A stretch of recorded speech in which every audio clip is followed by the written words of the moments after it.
how to thread the Speedy stitcher. This is loose. It just screws on and off. So you want to actually thread from the bottom. This is wax string you can get just about anywhere store, and there's a small hole right here. Feed that through.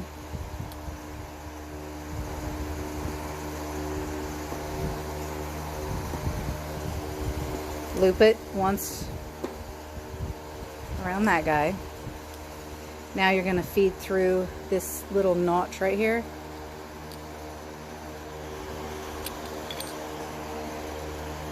And then the last thing you want to do, and you can take this off if you want to, is the actual needle. If you can see it, it's got a groove, and the groove sits in line with this groove. So that's where your thread will go through. Anyway, we thread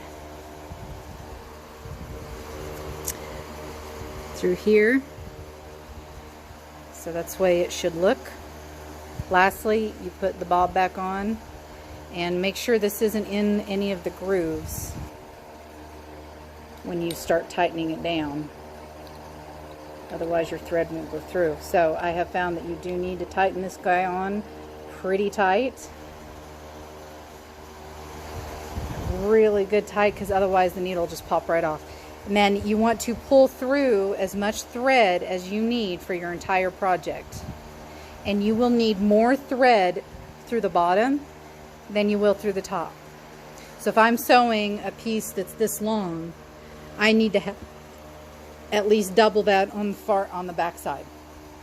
As far as stitching goes, I'm going to be stitching.